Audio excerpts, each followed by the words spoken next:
As Crônicas do Bispo, uma lição sobre a vontade de Deus. Ministrando esses dias, um dos temas que subiu de uma maneira muito marcante ao meu espírito foi a palavra de Filipenses 2,13, onde o apóstolo Paulo ilustra de maneira impressionante a vontade de Deus. E ele diz assim: porque Deus é quem efetua em vós tanto o querer como o realizar, segundo a sua boa vontade. Ou seja, há um desejo no coração de Deus, uma intenção dentro do coração do Senhor de fazer algo. Ele quer algo que se concretize, que seja consumado, que seja feito.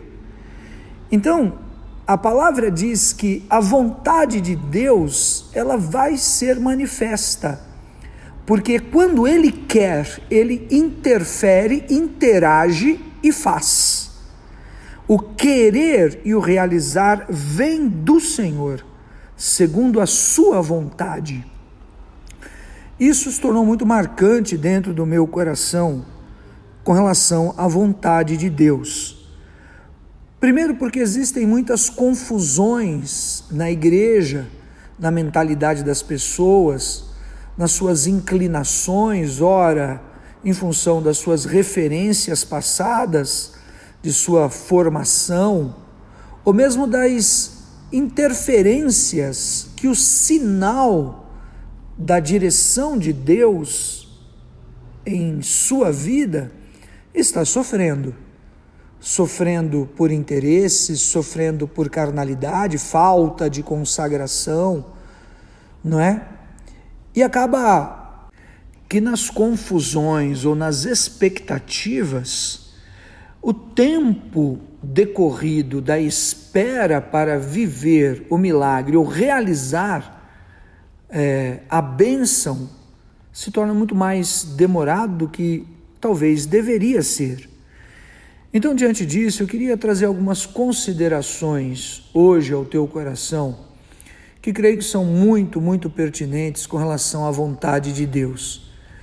Porque é impressionante você observar Deus escolhendo, por exemplo, Davi, Deus separando, por exemplo, o profeta Elias.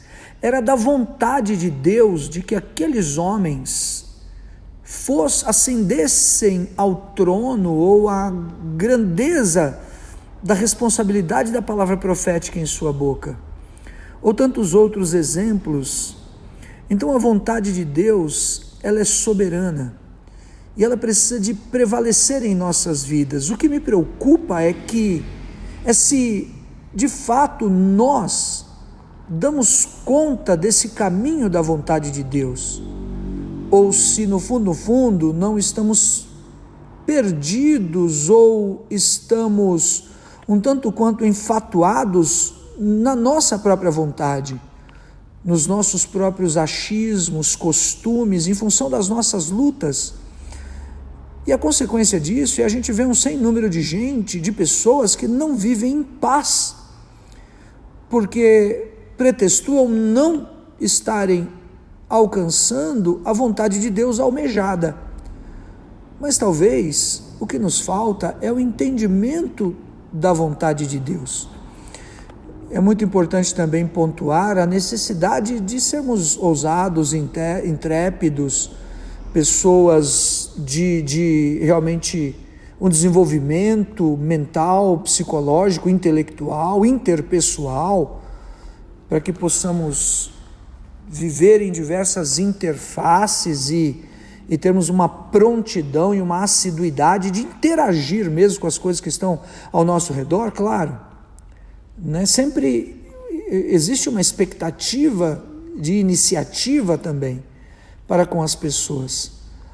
Mas diante disso, em lutas, em cadeias, algemas e prisões, ou em assolações espirituais, ou traumas, ou fantasmas, ou portas que parecem estarem fechadas de tantos e tantos tempos, qual a vontade de Deus? Porque no fundo, ao meu ver, em primeira instância, em primeiríssima instância, a vontade de Deus, ela está relacionada àquilo que o próprio Senhor define, decide, estabelece, né? Deus traz uma grande decisão nos céus sobre seu Filho, para que ele se manifeste na terra. Essa é a grande verdade. Isso está escrito em Isaías 53:10, né? Foi da vontade do Pai, agradou moê-lo, fazê-lo enfermar, para que ele fosse castigado em nosso lugar. Assim também como foi da vontade do Filho obedecer a Deus à morte e à morte de cruz. A bem da verdade que Jesus, ele clama ao Senhor no Getsêmani e diz: Pai, afasta de mim esse cálice, contudo, seja feita a tua vontade e não a minha. Percebe? Então, um caminho de vontades celestiais ou de Deus, não é? Seja Deus Pai ou Deus Filho, é manifesta pela expressão do preço que é pago nas suas definições, nas suas decisões, naquilo que está estabelecido e ponto final. Porque sempre há um fim proveitoso maior dentro desse caminho, né? E isso realmente é impressionante. Algumas considerações que são muito importantes, não é? A definição de vontade está relacionada ao querer do ser humano, às suas escolhas, aquilo que você pode praticar livremente ou não, que você pode fazer porque você quer ou simplesmente deixar de fazer. E impressionante que essa mesma definição de vontade, ela está relacionada a impulsos particulares de cada um, que estão relacionados aos desejos e anseios. Ou seja, há uma intervenção espiritual para as vontades, há também uma interação cognitiva para as vontades, estão relacionadas aos desejos, ou seja, pode ter vazão para o espírito, pode ter vazão de vontades para a alma e pode ter vazão de vontades para a carne, né? E assim é onde pode existir uma reação de firmeza, de ânimo, como pode existir uma reação e uma consequência em vontades também de estagnação e de paralisação.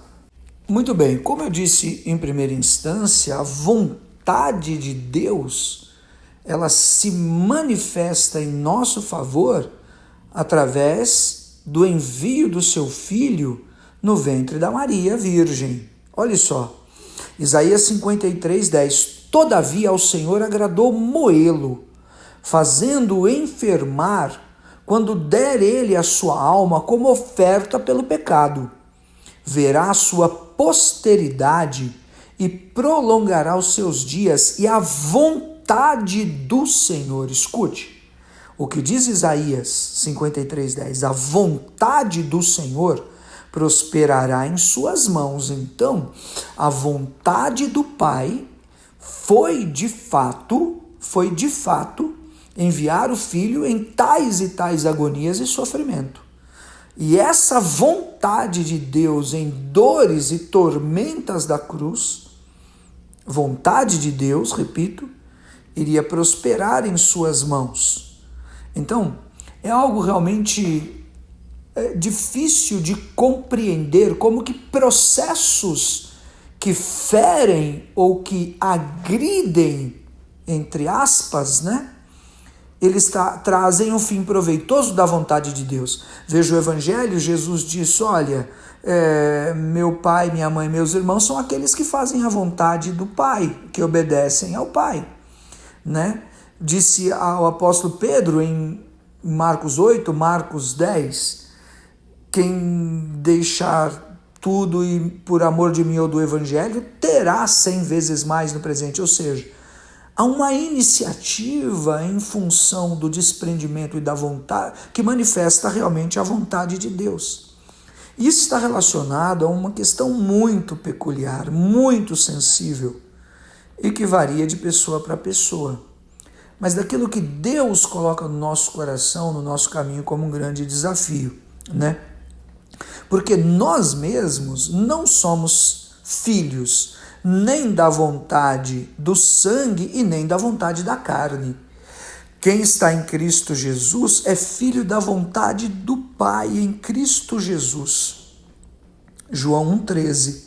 Não somos filhos da vontade do homem, da vontade da carne e da vontade do sangue. Somos filhos de Deus em Cristo Jesus, né? E isso realmente é o que faz a diferença no nosso caminho em nome de Jesus. Então, assim como o Evangelho também mostra que não é da vontade de Deus que nós pereçamos. Não é da vontade de Deus que permaneçamos na mesma. Agora veja, a vontade do Pai para com o Filho, não é? O Evangelho de João, capítulo 6, acho que é o que melhor retrata isso. Versículo 38, 39 e 40. Veja, Jesus e a vontade do Pai. Porque eu desci do céu não para fazer a minha própria vontade, e sim para fazer a vontade daquele que me enviou. A relação entre Jesus e o Pai era de uma dependência tal que ele queria ser obediente, e de fato foi obediente até a morte. E a obediência na palavra que foi liberada, no que foi confirmado e revelado pelo Espírito, e na expectativa que viria após a cruz. Olha que segredo tremendo. O que alimentava o Senhor Jesus, em outro momento ele diz, era fazer a vontade do Pai. Obedecer então a palavra. Nós estamos acostumados a dizer, eu quero receber uma palavra, recebi uma palavra do altar, o apóstolo liberou uma palavra, o bispo trouxe uma palavra, o pastor falou uma palavra tal.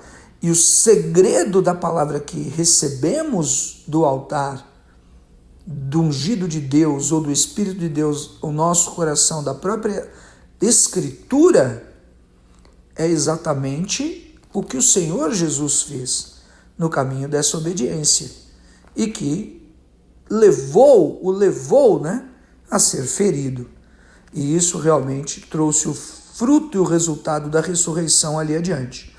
Isso acontece, não é? Antes, imagine, se, vou falar uma bobagem, mas se ele ressuscitasse antes de morrer, no fundo, aquilo estava já no Espírito, precisava ser feito pela fé. A vontade de Deus está relacionada às ações que somos desafiados pela fé. Isso é muito especial. Veja, João 6,39. E a vontade de quem me enviou é essa. Jesus dizendo, qual a vontade do Pai? Que nenhum eu perca de todos os que ele me deu. Pelo contrário, eu o ressuscitarei no último dia. Em outras palavras, a vontade do Pai era que o Filho fizesse a exclusiva vontade do Deus, né? De Deus, do Deus Pai. E a vontade do Pai para ele é que ele não perdesse nenhum dos que foram dados para ele. O versículo 40, de fato a vontade do meu Pai é que todo homem que vir o Filho e nele crer tenha a vida eterna e eu ressuscitarei no último dia. Jesus vem para fazer a vontade do Pai, para não perder nenhum dos que lhe foi dado, não é? Dos que lhe foi dado, e a vontade de Deus é que o Pai qual é? É de que todo aquele que crer no Filho tenha a vida eterna. Então, às vezes, a gente está relacionado a tantas coisas dos detalhes da nossa vida buscando qual a vontade de Deus, a gente esquece qual a manifestação, o processo da manifestação da vontade de Deus agindo no próprio Filho. E quando extraímos esse valor, essa coluna, esse pilar profundo, isso torna consolidado dentro do nosso coração, para trazer realmente a pauta da nossa própria caminhada em muitas áreas, mudar de cidade, trocar de emprego, não é? Fazer um investimento, decidir pelo ministério integral, como muitos de nós somos desafiados, etc. E por aí vai. não é? Agora, eu queria falar algumas coisas que são muito especiais no sentido da vontade de Deus direta em nosso benefício. Primeiro, Deus nos criou, não foi por acaso, Ele nos criou pela sua vontade. Porque segundo querer, Ele nos gerou pela palavra da verdade, para que fôssemos como suas primícias. Tiago 1,18. Deus, segundo a sua vontade, nos gerou pela palavra. Você, meu irmão, minha irmã que está me ouvindo, você foi gerado pela vontade de Deus. Há uma fração, uma porção significativa da divindade em você, que testifica da vontade de Deus pela palavra, e é por isso que você foi gerado. E hoje vivemos a fração da divindade, mas na glória viveremos a plenitude. Então, de fato, como eu digo sempre, nós não estamos perambulando pela existência. Nós somos frutos da vontade de Deus, não é? E Deus, como eu falei no início, faz o querer e o realizar segundo a sua vontade. Filipenses 2,13. Deus é quem efetua em vós tanto querer como realizar segundo a sua boa vontade. Então, Deus vai nos levar a um fim proveitoso daquilo que vamos viver de desdobramentos das escolhas e decisões da nossa vida, seja na carne, seja na alma, seja no espírito. Se seguimos, portanto, obedecendo a palavra que é direcionada em nosso coração, então nos estabeleceremos no caminho do Espírito, que implica também na cruz, em sofrimentos, em feridas e chagas. Mas mais do que isso, implica na promessa que já está estabelecida da ressurreição. Essa é a grande verdade, e assim seja em nome de Jesus. Então, nós não podemos viver por outro lado, diante da vontade de Deus, da nossa consagração e comunhão, viver em paixões mundanas da carne. Senão assim estaríamos desfazendo da vontade de Deus. Olha só a sabedoria do apóstolo Paulo aos Efésios, no capítulo 2, versículo 3. Entre os quais também todos nós andamos outrora, segundo as inclinações da nossa carne, fazendo a vontade da carne e dos pensamentos. É quando as decisões e as vontades das pessoas estão pautadas naquilo que agrada, naquilo que é conveniente, ou naquilo que as deixa sem precisar resolver assuntos que vão gerar dores, sabe? É muito especial isso. Mas aí está a vontade da carne e dos pensamentos. E éramos, por natureza, filhos da ira, como também os demais. Efésios 2:3. Isso praticamente esgota o assunto realmente no caminho da obediência e da fidelidade da palavra que o Senhor revela ao nosso coração. Agora, qual é então a vontade de Deus? A vontade do Senhor é essa. Tessalonicenses 5:18. Em tudo dai graças, porque essa é a vontade de Deus para convosco. Talvez alguém poderia dizer, eu queria saber se eu compro uma bicicleta, ou se eu compro um carro, ou qual escola eu levo meu filho, ou qual a vontade de Deus para esse final de ano. Então quero te dizer, a Bíblia responde que a vontade de Deus é que em tudo você tem que agradecer. Né? E se em momentos de grande decisão, em momentos de grandes passos importantes de nossa vida, temos que aprender essa lição mesmo. É dar graças a Deus que fomos separados e selecionados para suplantar a confusão e para honrar o Senhor.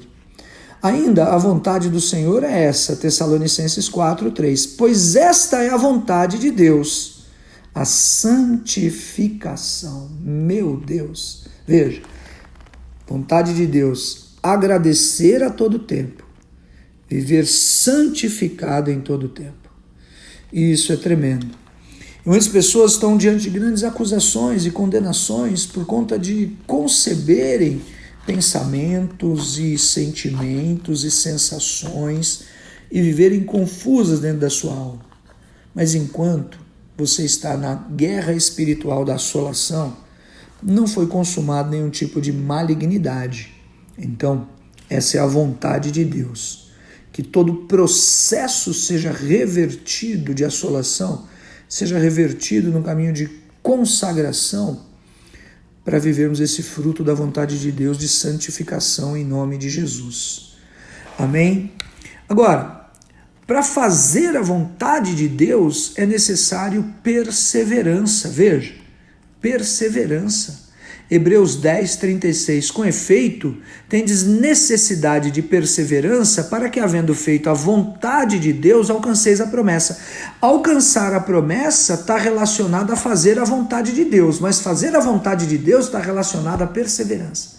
Persevera-se, faz-se a vontade de Deus, alcança-se a promessa.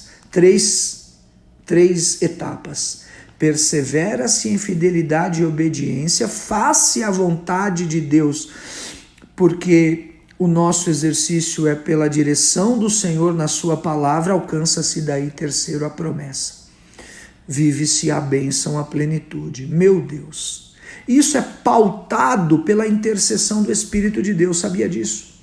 Quando alguém está inclinado pelo caminho da vontade de Deus, ou Deus está rodeando alguém para extrair desse alguém a sua vontade, o Espírito de Deus intercede. Olha o que diz o apóstolo Paulo, Romanos 8, 27. E aquele que sonda os corações sabe qual é a mente do Espírito, porque segundo a vontade de Deus é que ele intercede pelos santos. O Espírito intercede por nós pela vontade de Deus. E isso é uma primícia essencial mesmo, em nome de Jesus. Amém? Uma outra coisa muito importante, aquele que faz a vontade do Senhor, ele vai permanecer. Em outras palavras, Deus quer nos tirar dos enganos, atalhos e subterfúgios da vida. Veja, o primeiro rei de Israel é Saul. Por que o primeiro rei não vingou, não deu certo? Deus precisou colocar outro rei, que foi o Davi. Sabe? Que foi o Davi, porque ali se manifestou em Saul a vontade da escolha do povo, da eleição do povo.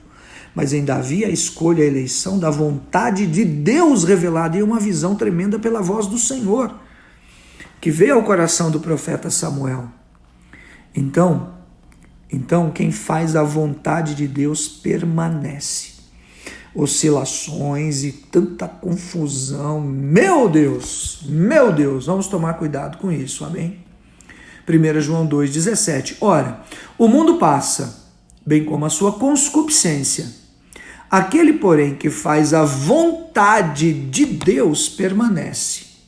Quem faz a vontade de Deus permanece, meu Deus, amém? Se nós pedirmos algo segundo a vontade de Deus, Ele nos ouve. Eu queria fazer esse momento um parênteses dessa oração por você, por mim, pela igreja, sobretudo no momento que estamos atravessando agora, que o Senhor nos desafiou nesse final de ano. Se pedirmos algo segundo a vontade do Senhor, Ele nos ouve. 1 João 5,14. E esta é a confiança que temos para com Ele, que se pedirmos alguma coisa segundo a sua vontade, Ele nos ouve. Senhor, confirma no coração do meu irmão, da minha irmã, a sua vontade. Está escrito que o Senhor nos ouve. Essa é a sua vontade, essa definição, esse caminho, essa escolha, essa decisão é a tua vontade. Em nome de Jesus, ouve, acolhe o nosso clamor. Essa oportunidade desse prédio que o Senhor ministrou aqui, mostrou aqui. Essa é a tua vontade, ouve, acolhe. Responde dos céus, eu te peço, e todos saberão que há um Deus realmente que atenta para o clamor dos seus filhos em nome de Jesus. E por fim, queridos, muito bem, qual é então a vontade de Deus e como alcançar essa vontade? A vontade de Deus é a boa, perfeita e agradável, Romanos 12, 2. Qual a vontade de Deus? A boa, perfeita e agradável. Então é aquela que está longe do pecado, da prostituição, da lascívia, do engano, da queda. É aquele que você está no meio da tempestade, mas você está em paz. A vontade de Deus, boa, perfeita e agradável. É o apóstolo Paulo no caminho de Roma, preso em Jerusalém, e ele fala em João 21, sabe o que? Eu vou para lá pela vontade de Deus, ainda que seja para ser morto ou preso. Então, lutas ou desertos onde alguém se vê só, amém? Não denotam a ausência de Deus, ao contrário, a vontade de Deus é boa, perfeita e agradável. Ela vai se manifestar aí adiante em comunhão e um grande resplandecer de luzes em nome de Jesus. Romanos 12, 2. Não vos conformeis com esse século, mas transformai-vos pela renovação da vossa mente, para que experimenteis qual seja a boa, agradável e perfeita vontade de Deus. Em outras palavras, como eu alcanço a boa vontade de Deus? Renovando o meu entendimento. E quando alguém renova o entendimento, passa a ter força de fazer aquilo que não tinha força, coragem de fazer aquilo que não tinha coragem, autoridade para romper com aquilo que não podia romper, para que realmente Deus endireite os caminhos tortuosos, nivele os outeiros, corrija os rumos e feche as brechas do muro, para que o nome do Senhor seja glorificado. Então é transformando a nossa mente, renovando o nosso interior. É assim que nós alcançamos a vontade de Deus, que é boa, perfeita e agradável. O apóstolo Paulo viveu muito disso realmente. E o testemunho da igreja de Corinto, diz o apóstolo Paulo em 1 Coríntios 8, é que pela vontade de Deus, eles experimentaram um nível de comunhão tão grande que eles se doaram uns aos outros. Eles se doaram mesmo, de corpo, alma e espírito. Sem me estender muito mais, a oração que creio que nos cabe como conclusão e encerramento, nada mais, nada menos do que a oração do Pai Nosso. Pai nosso que estás nos céus, santificado seja o teu nome, venha a nós o teu reino, seja feita a tua vontade, assim na terra como nos céus. Fica com Deus. Obrigado, Jesus.